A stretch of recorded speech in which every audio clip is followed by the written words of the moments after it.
한 부인이 있었어요. 결혼한 지 얼마 되지 않아서 복으로 자녀를 얻었습니다.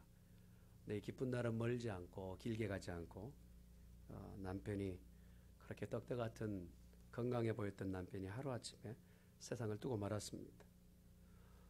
그렇게 자녀를 키워가던 그 슬픔 앞에서도 자녀를 보면서 키워내던 이 여인에게 얼마 있지 않아 자녀마저도 세상을 떠나는 큰 충격적 사건이 있게 됩니다. 삶을 거의 포기하게 된 이 여인이 충격받아서 매 버릇처럼 하는 일은 꽃을 주섬주섬 모아서 꽃다발을 만들어 자기 남편과 아들의 묘 앞에 갖다 놓는 일을 하루 이틀 매일 이렇게 합니다. 손에 꽃은 들었지만 마음은 꽃이 아니에요. 그 슬픔이 한가득 있는 이 여인의 모습을 보면서 묘를 지키는 묘지가 얘기합니다. 사모님, 산 사람은 살아야지요 라고 하는 말을 합니다. 그 말이 더 충격이에요. 왜냐하면 요 근래 병원에 갔더니 의사 선생님이 큰 병이 걸리셨네요. 좀 어렵겠습니다 라고 말하는 것을 들은 지가 얼마 되지 않았기 때문에 그렇습니다.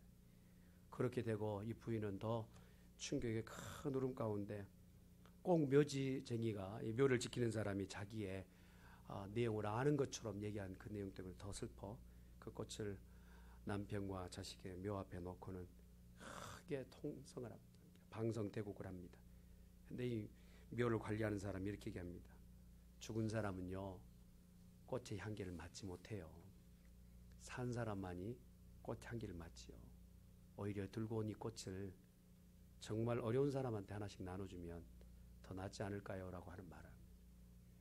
그 말이 아이디어가 돼서 병원에 갈 때마다 그렇게 모아두었던 꽃을 병원에 있는 환자들에게 하나씩 나눠줍니다. 그렇게 하기를 이제 묘에 올 시간이 없게끔 바빠서 꽃을 다 나눠주고 몇 달 만에 묘에 왔어요. 근데 이 묘 관리하는 사람이 얼굴을 보니까 예전 얼굴과 달라요.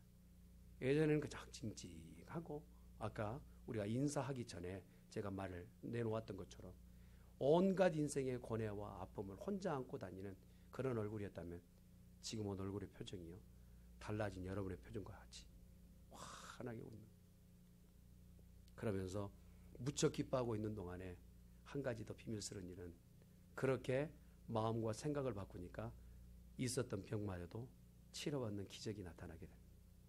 사람의 인생 가운데요 빛과 어둠이라는 것이 늘 우리 가운데 내재되어 있지 않습니까?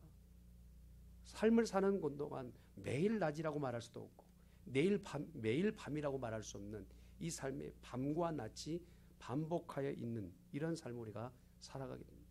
근데 밤이 있을 때 우리는 너무 충격적으로 받아들이면서 내게는 인생에 밤만 있어 라고 말하는 사람이 있는가? 낮을 지나면서 너무 교만해서 내 인생에는 낮만 있어 말하는 사람이 있기 때문에 이스라엘 백성들 가운데서 오늘 흑암 가운데서 빠져나오지 못할 큰 아픔 가운데 있는 그런 민족에 대해서 얘기를 합니다. 이스라엘의 그 12지파 가운데서요 2지파가 오늘 거론이 됩니다. 12지파 가운데 여호수아가 땅을 분배할 때요 각자의 그 지파별로 자부심이 아주 대단합니다. 유다 지파는 우리의 후손 가운데 메시아가 온다라는 그 자부심 때문에 어느 곳에 가든지 고개를 다 들고 보조시 다녀요. 거기다가 베냐민 지파 같은 경우는 항상 나는 막내야 사랑받을 만해 하면서 각 지파별로 자기가 가지고 있는 특성상 자부심을 가지고 살고 있는데 우리가 12지파 가운데서 이름을 참 이렇게 익숙치 않는 이름이 오늘 2지파가 나오는데 바로 스불론과 납달리라는 지파예요. 근데 스불론과 납달리 지파 가운데 큰 흑암과 같은 어두움이 그들 위에 다 쳐져 있단 말입니다. 피할 수 없는 어두움, 흑암, 빛은 온데간데 없고 어둡고 캄캄한 것만 그 지파 전체의 백성들이 있다 보니까 어느 곳에 이 문제를 해결하지 못해. 그 흑암이 무엇인가 들여다봤더니 경제적이고 정치적인 그 상황 가운데서 스스로 해결하지 못한 문제. 그러면 이제 땅을 다 분배받는데 가장 노른자 땅과 같은 그런 땅들은 아까 말했던 유대 지파나 베냐민 지파나 땅이 분배됐어요. 근데 이 스불론과 이 납달리 지파는 저 위쪽 지역에 변방의 땅을 이렇게 이제 받게 된 겁니다.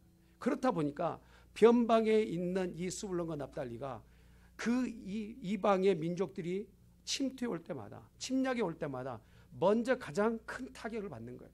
전쟁이 터지면 가장 먼저 자녀들을 잃어야 되고 또한 자기의 농토를 다 잃어야 되는 그런 아픔 가운데 있어요. 거기다가 매번 이렇게 전쟁이나 침략의 아픔 가운데 있다 보니까 경제적으로도 늘상 가난하기 이루 말할 수 없는 상황이 있게 됩니다. 이것이 바로 납달리와 스불론의 현 모습이었어요. 조금 피할까 해서 아람과 아수르의 침략에 조금 피해 보니까 그 다음에 더 큰 마수였던 바벨론이 덜커덕 이 북쪽 지역의 이 두 지파의 땅을 이제 검탈하게 됩니다. 이러한 고통이 얼마나 드셌던지 이사야 8장에 기록되는 말씀, 오늘 읽었던 바로 전절에 기록되는 말씀은 이렇게 얘기합니다. 이 땅으로 헤매며 공고하며 굶주릴 때 격분하여 자기의 왕 자기 하나님을 저주할 것이며 위를 쳐다보거나 땅을 굽어보아도 환난과 흑암과 고통과 암흑뿐이니 그들의 심한 흑암 가운데 쫓겨 돌아가리라. 얼마나 고통스러운지 하나님 앞에 자기 왕 대신 하나님 앞에 격분했다고 얘기합니다. 이 격분이란다는 것은 하나님 앞에 분을 내는 거예요. 아니 하나님, 우리를 좀 살게끔 해주셔야죠. 좀 살려고 하면 짓밟고 조금 살아보려면 숨통을 조여오는데 살 재간이 없습니다 라고 하는 그런 자기의 고통을 하나님 앞에 항변하는 모습을 보게 돼요.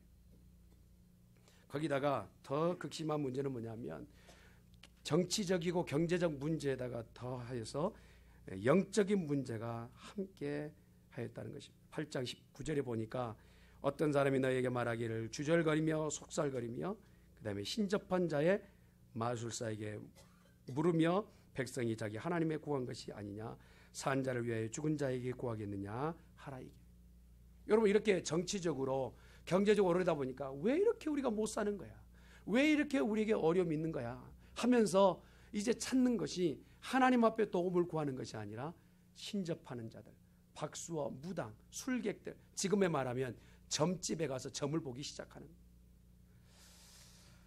요 근래요 자료 가운데 퓨 리서치 센터에서 조사한 내용을 보니까 이 미국에 있는 한인교포들에 대한 내용입니다. 점집에 찾아가는 대부분의 고객 중에 기독교인이 71%라. 72%. 근데 기독교인이란 그 퍼센트 중에서도요, 이 개신교는 61%, 천주교는 10%. 그러니까 자기의 인생에 참 잘 풀리지 않는 그것 때문에 하나님 앞에서 그 문제를 해결받아야 하는데 영적으로 하나님 앞에 엎드려 기도하는 것보다 쉽사리 점집에 가서 거기에서 응답을 받으려고 하는 이러한 모순된 신앙인들의 모습이 있다는 거예요. 심지어는 선교사라는 분이 선교지 갈 때 이쪽으로 갈까요? 저쪽으로 갈까요? 점집에 가서 점을 친답니다. 그게 자료를 보면서 참 개탄스럽더라고요. 인생이 이쯤 되면요, 정치적으로도 경제적으로도 거기다가 영적으로도 소망이 없는 이러한 상태가 바로 영적 그리고 육신적 암흑의 시대가 아닐까. 이런 암흑 가운데 있는 스불론과 납달리, 답이 없는 것 같아요. 어디를 가도 해결받지 못할 그런 인생의 극심한 이러한 나를 만난 나를 이 스불론과 납달리에게 하나님께서 오늘 약속의 말씀을 주세요. 9장 읽었던 9장 1절의 말씀해 보니까 전에 고통받던 자들에게는 흑암이 없어지리로다. 옛적에 여호와께서 스불론 땅과 납달리 땅에 멸시를 당하게 하셨더니 후에는 해변길과 요단 저쪽 이방의 갈릴리를 영화롭게 하셨느니라. 이 전에는 흑암이었어요. 그러나 하나님께서 이 흑암에 있었던 이들에게 큰 빛을 비추셔서 흑암이 아니라 빛 가운데 거할 수 있도록 복을 주셨다라는 거예요. 자, 그러면 흑암과 이 빛으로 나오는 삶 가운데서 무엇이 개입되었을까? 오늘 성경에 보니까 큰 빛, 바로 어린 아이의 빛이 이곳에 비추었다 말씀하세요. 상식적으로 그래 생각할 때요, 이 흑암 가운데 정치적으로 경제적으로 어려운 위치에 있는 이 두 지파에게 이 어려움을 해결할 수 있으려면 최소한 힘을 가지고 있는 자라든지 아니면 달변가라든지 정치적 어떤 문제를 해결할 수 있는, 모색할 수 있는 경험 있는 자가 나타나서 이 문제를 해결해야 되지 않습니까? 성경 오늘 얘기하기를 한 아기의 큰 빛이 이곳에 비쳤다라고 얘기합니다.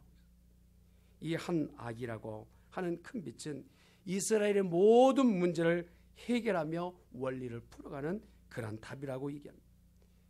당시에 아하스 왕, 이사야 선지자가 예언하였던 아하스 왕 때는 얘기하기를 무슨 소리냐는, 별이 무슨 큰 별이, 큰 빛이 우리 가운데 있으면 그 빛이라 한들 아기가 무슨 힘이 있겠느냐. 아하스 왕이 생각할 때는 힘의 원리만이 통한다라는 거예요. 세상은 힘 있는 자만이 문제를 해결할 수 있고 힘이 있어야만이 문제를 극복할 수 있다라고 얘기하는 거예요. 심지어는 그가 생각하기를 힘이 있으려면 이웃에 있는 나라들에게 힘을 동원받아야 되는데 성전에 있는 금붙이며 은붙이를 다 벗겨서라도 그들의 마음을 사 힘을 동조받아야 되겠다라는 거예요. 그래서 그 아하스 왕이 얘기하는 것은 뭡니까? 성전에 있는 금붙이, 은붙이를 다 뜯어다가 이방의 나라에 조공물로 바치는 거예요. 그렇게 하면 이 문제가 해결될 것 같아요. 그렇게 하면 이 가난함이 벗어질 것 같아요. 그렇게 하면 이 정치적으로 혼란스러움이 없어질 것 같아요. 영적으로 지금 정말 갈피를 잡지 못하는 이스라엘 백성의 문제가 해결될 것 같아 보였어요. 그러나 이 흑암의 문제는 잘 아는 것처럼 힘으로 해결될 문제가 아니에요. 성경은 오늘 우리에게 이렇게 말씀하십니다. 흑암의 문제는 죄의 문제라는 거예요. 죄가 있어 문제가 시작됐다면 여러분, 죄의 문제는 힘이 세다고 죄를 이기는 게 아닙니다. 죄의 문제는 내 힘으로 해결할 수 없어요. 내 능력으로 해결할 수 없어요. 이 죄의 문제는 오직 아기 예수 그리스도의 보혈에, 예수 그리스도의 피로만이 해결받는 줄 믿습니다. 예수님만. 그러니 오늘 읽었던 말씀 가운데 이 흑암 가운데 있었던 이스라엘 백성의 문제를 해결할 수 있는 큰 빛이란 이 땅 가운데 있는 재력이나 권력이나 무엇인가 명예나 이것으로 문제를 해결받는 것이 아니라는, 이 땅에 오신 예수 그리스도, 그분만이 참 능력이요 주가 되십니다. 우리가 쉽게 내뱉는 말들이 이런 말들이 있어요. 내가 좀 돈이 있으면 행복할 텐데, 조금 더 행복할 것 같은데, 내가 건강만 있으면 좀 행복할 건데, 평안할 것 같은데, 그리고 내가 조금 부모에게 유산을 좀 더 많이 받을 수 있다면 문제가 없을 것 같은데 라고 우리가 쉽게 생각합니다. 그러나 세계에 우리가 삶에 대한 질의 만족도를 보면, 우리가 요 근래 지금 자료 가운데 보니까요, 세계 135개국의 삶의 질의 행복도를 이렇게 측정해 보았더니 135개국에서 1위가 어느 나라냐면 파나마의 나라예요. 파나마. 1위가 파나마. 그 나라가 뭐 경제적으로 우월하거나 정치적으로 위에 있는 나라가 아니라, 여러분 잘 아시지 않습니까? 남미 지역에 있는 이 파나마라는 나라가 전 세계에서 만족도가 제1위라는 거예요. 그래서 우리 가운데 삶의 평안과 기쁨과 만족이 가지고 있는 물질과 내가 가지고 있는 어떤 기대하고 있는 기대치가 나에게 만족을 주며 삶의 질을 높여주는 것이 아니라는 사실. 여러분, 우리가 잘 알지 않습니까? 30년, 40년 전 우리나라, 지금 우리가 생각해 보면 참 까마득한 수년 전의 이야기 아닙니까? 정말 못 살던 때에 비하면 우리나라는 정말 지금 잘 살고 있지 않습니까? 그러면 예전보다 우리가 지금 행복한가? 라고 물어보면 경제적 그 지수가 높아갔다고 해서 행복의 내용이 높아갔다고 말할 수는 없다라는 것이죠. 그 135개국 나라 중에서 우리나라의 순위는 75위랍니다. 그만큼 행복도가 높지 않은 나라 중에 한 나라예요. 사랑하는 성도 여러분, 오늘 성경에 기록되는 말씀 가운데 우리에게서의 문제는 힘의 원리의 문제가 아니라 내가 좀 무엇인가 가지고 있으면 좀 더 나을 거라는 그런 기대치에 하나님께서는 분명히 제동을 것입니다. 너희의 문제는 그것이 아니라는 거예요. 우리의 삶의 문제는, 내가 걱정하고 근심하고 있는 이 모든 문제는 누가 해결자가 되시느냐? 바로 이 땅에 큰 빛으로 오신 아기 예수 그리스도가 문제의 해결자가 되신다는 겁니다. 이 예수님을 내 심령에 모시게 되면 없다 할지라도 기뻐하는 거예요. 내게 지금 기대치가 내게 다 이루어지지 않았다 할지라도 만족할 수 있는 그러한 영적인 성장 있는 성도가 된다는 거예요. 그래서요, 예수님을 모시고 사는 삶은 단어가 바뀌게 돼요. 절망이라는 단어가요, 한번 따라합시다. 절망은 절대 안 망한다가 절망입니다. 절대 안 망한다가 절망이에요. 이전에는 내 마음 가운데 절망하였던 성도라면 아기 예수를 큰 빛으로 모신 삶이 이제는 예전의 절망에서 새롭게 되어지는 삶을 살아갈 수 있기를 주님의 이름으로 축원합니다. 이런 삶은요, 희망의 삶을 살게 되는 거예요. 희망은요, 따라합시다. 희한하게 안 망한다. 희망이에요. 정말 꺼질 것 같고 꺼질 것 같은 풍전등화 같은, 저 사람이 어떻게 살아가지? 저렇게 없는데도, 저렇게 약한데도, 저렇게 빈약한데도, 힘이라고는 없고 재력이라는 없고 가진 것도 없는데 어떻게 저렇게 살아가지? 의아해요. 그럼에도 불구하고 하나님께서는 살아가게끔 하시더란 말이에요. 이게 은혜입니다. 이게 은혜예요. 아기 예수를 내 심령 가운데 큰 빛으로 모시는 삶은 이런 삶의 변화를 가지게 된다는 것이죠. 인생의 모든 문제는 결국 흑암이라는 그 문제가 죄의 문제라는 것을 기억해야 돼요. 그래서 이 문제를 해결하기 위해서는 죄의 문제를 해결하기 위한 해결책인 예수 그리스도를 우리의 심령에 모셔드려야 된다는 것입니다. 예수님께서 오늘 약속하신 말씀이 그 내용 가운데 있기 때문에 여러분, 아기 예수가 우리 가운데 보여주고 그 아기 예수가 그 구유 안에서 할 수 있는 것이 고작 무엇이겠어요? 바등바등하는 그런 아기 예수 아니겠습니까? 그런데 성경 오늘 이사야 선지를 통해서 이렇게 말씀하십니다. 그 아기 예수 안에는 즐거움이 있다는, 즐거움. 어떤 즐거움입니까? 영원히 죽을 수밖에 없는 흑암에 거하였던 우리들이 그 예수님을 내 안에 심령에 모시기만 하면 영원히 마르지 않는 즐거움이 우리 가운데 있겠다라는 거예요. 오늘 이 거룩한 시간에 아기 예수님을 우리의 심령에 모시고 즐거움을 회복받기를 주님의 이름으로 축원합니다. 심각하게 사는 인생 가운데 즐거움이 다 결여되고 기쁨이 다 없어지는 세대에 사는 여러분, 농부가요 한 해 씨를 뿌려놓고 이제 가을 추수 때 나아가서 보았더니 그 추수의 이삭이 정말 거둘것이 많단 말입니다. 그러면 어떻습니까? 그 거둘것 많은 것 때문에 기쁨이 넘치게 돼요. 그래서 농악을 울리지 않습니까? 내 인생에 정말 기쁜 날이라고 농악을 울립니다. 전쟁에 나갔던 전쟁에 나갔던 병사들 가운데서 전쟁에 승리하고 그 전리품을 모아드릴 때 그 기쁨이란 이루 말할 수 없잖아요. 오늘 성경에 기록되는 말씀이 그겁니다. 너희가 밖에 나가서, 너희가 전쟁 때 나가서 전리품과 너희의 소득물이 많을 때 기쁨이 있는 것처럼 예수 그리스도를 너희 가운데 영접하고 내 구주로 내 마음에 받아들이면 너희 가운데 참 기쁨이 있으리라 말씀하셨습니다. 주 예수를 믿으십시다. 그분을 내 심령에 모셔드리십시다. 그러면 영원한 기쁨이 넘치게 될 줄 믿습니다. 인사를 자주 시켜 죄송합니다. 한번 옆에 있는 분에게 나 기쁩니다. 기쁜 표정으로. 여러분, 예수 믿어도 내 안에 즐거움이 없다면요, 방법이 없어요. 예수 믿어도 내 안에 정말 기쁨이 없다면, 즐거움이 없다면 그 인생은 참으로 소망이 없는 인생입니다. 그러나 가진 것이 하나 없다 할지라도 주님이 나를 구원하신 그 구원의 감격으로 해서 기뻐하고 즐거워할 인생이라면 그는 모든 것을 쥐고 있는 줄 믿습니다. 예수님이 우리에게 주신 약속이 너희 가운데 즐거움이 있으리라. 두 번째로 오늘 보았던 말씀 가운데 보면 예수님을 큰 빛으로 모셔드리는 사람에게는 바로 해방의 축복을 주신다고 말씀하세요. 본의 아니게 주위에 있는 납달리와 수불론이요, 주위에 있는 아람과 그리고 주위에 있는 아수르와 심지어는 바벨론에게 늘 얻어터지는 거예요. 오늘 성경에 보니까 뭐라 합니까? 너희를 무겁게 하는 멍에가 되며 너의 어깨에 놓이는 채찍과 막대기라고 얘기해요. 얼마나 고통스러울까요? 추수하려고 하면 언제 알았는지 아람 민족에 와가지고요, 그냥 다 걷어들여가는 거예요. 예전 일제치하에 있을 때 우리 조상들, 어르신들이 그런 걸 경험하셨지 않습니까?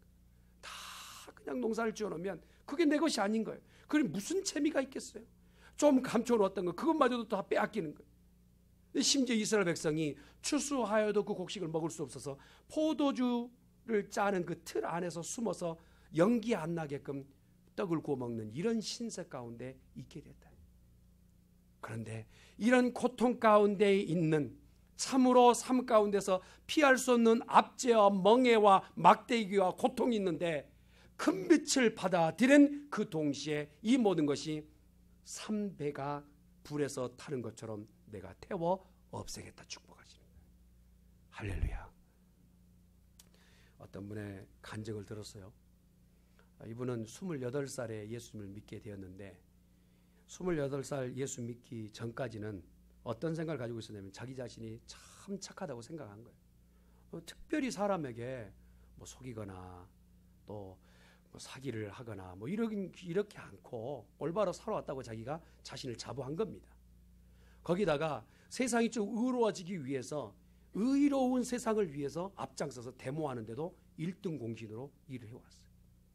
그러다 예수님을 딱 만나게 됐는데 그날 밤에 이분이 꾸었던 꿈이에요. 목사님이신데 꿈을 꾸었던 분이 꿈에 자기의 마음의 밭에 뱀들이 한 30마리가 득실거리는데 도대체 이 뱀이 어디서 들어왔는지 그리고 언제 여기서 자리 잡고 있었는지 전혀 모르겠다라는, 그러니까 너무 충격적이어가지고 이 뱀들을 바라보면서 엄마 놀래기만 하다가 예수를 믿으면 그리고 십자가를 들면 이 뱀들이 마귀가 다 떠나간다니까.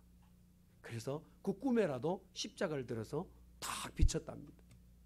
그랬더니 거기에 마음에 자리 잡고 있었던 30마리나 되던 그 뱀들이 다 떠나갔다고 본인이 친히 이걸 간증을 제가 들었어요. 그러면서 이렇게 얘기합니다. 나는 착하게 인생을 살은 줄 알고 내가 무엇인가 세상을 바꿀 수 있다고 생각해왔던 28살의 피 끓는 청년이 결국 깨닫게 된 것은 내 인생에 예수님을 믿지 않고 내 마음의 밭에 예수님을 받아들이지 않는다면 아무리 선하게 살고 아무리 도덕적으로 흠없게 살려고 발버둥을 친다 할지라도 그의 심령의 마음의 밭은 결국 누가 지배하느냐? 악한 마귀가 지배한다는 거예요. 그러니 이 악한 마귀의 지배에서 그 지배를 받지 않고 자유할 수 있는 유일한 것은 예수 그리스도를 마음에 모셔드리라는 것입니다. 큰 빛을 내 안에 모셔드릴 때에 언제 그랬냐는 듯이 아람 군대가 다 뿔뿔이 흩어져서 전쟁 가운데 10만이 넘는 군대가 진치고 이스라엘 백성들을 어렵게 했어요. 예수님을 내 심령에 모시면 그 시에 악한 것들은 얼씬하지 못하고 떠나가는 역사가 있게 될 줄 믿습니다. 통제받고 나를 억누르며 나를 압제하였던 그 모든 사살 가운데서 예수 믿는 그 순간 사슬에서 노임받게 된다는 거예요. 그 멍에에서 풀리게 되는 역사가 있게 된다는 것입니다. 또한 이 아기 예수를 큰 빛으로 내 마음에 모시게 되면 마음의 평화를 얻게 된다는 것입니다. 한번 따라합시다. 평화가 내 안에 자리 잡게 됩니다. 할렐루야. 사랑하는 성도 여러분, 예수님이 이 땅에 오실 때에 이렇게 말씀하세요. 하늘에는 영광이요 땅에는 기뻐하는 자들에게 평화로다. 오늘 성경에 보면 어지러이 싸우는 군대의 군복과 피 묻은 복장이 너희 앞에서라고 얘기합니다. 여러분, 군인의 옷이 제복이 피 묻어 있고 그 피 묻은 채로 내 앞에 보인다면 누가 그것을 편안하게 내 마음에 평화가 있다 할 사람이 어디 있겠어요? 이 전쟁통이구나. 큰일이 벌어졌구나. 걱정이 된다. 염려가 된다. 평화는 그 마음이 없을 거예요. 그런데 하나님께서 이 아기 예수를 큰 빛으로 모셔드리는 그 10년 가운데서 제복을 입고 피 묻은 군대의 그 갑옷마저도 사라지게끔 하시리라 말씀하세요. 현대 경종을 울리고 있는 한 학자가 얘기할 때 나폴레온 힐이라는 사람이 이렇게 얘기하지 않습니까? 현대에 7가지 불안과 공포가 있는데 그 공포는 무엇이냐면 가난에 대한 공포. 나 이렇게 살다가 너무 가난하게 인생을 마무리 짓는 거 아니야? 실패하면 어떡하지? 그리고 질병이 있게 되면 어떻게 할까? 사랑을 잃게 되면 어떻게 할까? 노후에 대한 내 염려는 이걸 누가 다 채워줄까? 나를 이 자유에서 누군가가 나를 이 자유를 없애면 어떻게 할까? 죽음에 대한 나의 공포, 이 모든 7가지 공포 가운데 인생이 공포에 휩싸이다가 마무리 짓게 된다는 거예요. 그러나 이 공포와 염려와 근심은 쉽게 사라지지 않아요. 어느 때 사라집니까? 예수님을 내 마음에 모실 때, 그때에 주님이 나의 주인이 되시며 이 모든 걱정과 염려 가운데서 놓이게 될 줄 믿습니다. 더 중요한 것은 수불론과 납달리라는 지역은요, 변방이었어요. 누구도 거들떠보지 않는 땅입니다. 처음부터 분배받을 때요, 왜 나에게 이 땅을 주시지? 라고 했어요. 그런데 오늘 성경을 보세요. 읽었던 말씀 가운데 아기를 그 큰 빛으로 받아들인 자에게 창상함의 복이 있으리라 말씀하세요. 창상함의 복. 이 일은 이사야 선지자에게 예언한 말씀이지만 이후에 납달리와 수불론 땅은 어디를 얘기하느냐면 갈릴리 지역을 얘기해요. 예수님이 가장 사역의 긴 시간 사역의 기적을 나타내 보였던 곳이 어디입니까? 갈릴리 땅이에요. 저주와 흑암이 변하여 축복의 땅이 되게 하시고 변방에 있어서 정말 보잘것없는 것을 쥐고 있는 것 같아 보인 그 인생에게 하나님께서는 놀라운 복으로 바꾸어 주시더라는 거예요. 사랑하는 성도 여러분, 인생의 대반전이에요. 예수님을 나의 심령 가운데 큰 빛으로 모시는 자에게는 이러한 축복이 있게 될 줄 믿습니다. 우리를 하나님께서 이 나라와 이 땅을 위해서, 이 메시아의 왕국을 위해서 주님이 친히 왕으로 오셨습니다. 그 예수님을 나의 왕으로 모시는 자는 그 나라의 백성이 되며 그의 통치 가운데 있게 된다는 것입니다. 오늘날에도 우리가 이 예수님을 모시자 하면요, 대뜸 대놓고 얘기합니다. 거북스러워요. 예수님을 믿자 하면 설교를 듣는 우리 가운데서도 아유, 좀 좋은 얘기만 하시지, 저희 부담스러운 얘기를 할까? 그러나 인생의 가장 근본적 문제는 여기 있습니다. 내 인생이 계속적으로 흑암으로 가던 그 인생의 길에 하나님께서 대반전을 지금 계획하고 계시는데 예수님을 내 마음에 모시느냐 모시지 않느냐가 오늘 우리 가운데 결정이라면 저와 여러분은 주 예수님을 내 마음에 모셔야 될 줄 믿습니다. 그리고 내 인생 가운데서 내가 예수님을 믿느니 차라리 내 주먹을 믿어라, 내 은행 창고를 내가 더 믿겠다라고 말하는 세상의 그 목소리 드높은 그러한 포악스러운 말 앞에 우리가 기담지 말고 오히려 순종하며 내게는 힘도 없어요, 내게는 능력도 없어요, 내가 가지고 있는 건 다 까먹고 이제는 잡힌 것 없어요, 변방에 있는 땅 몇 마디게 되지 않는 이것만 내가 가지고 있어요 한다 할지라도 주님이 내 삶에 무엇인가 바꿔갈 계획이 있다면 창상함에 복이 있다는 것을 기대하는 우리 모두가 되어주시길 바랍니다. 말씀을 마무리 짓겠습니다.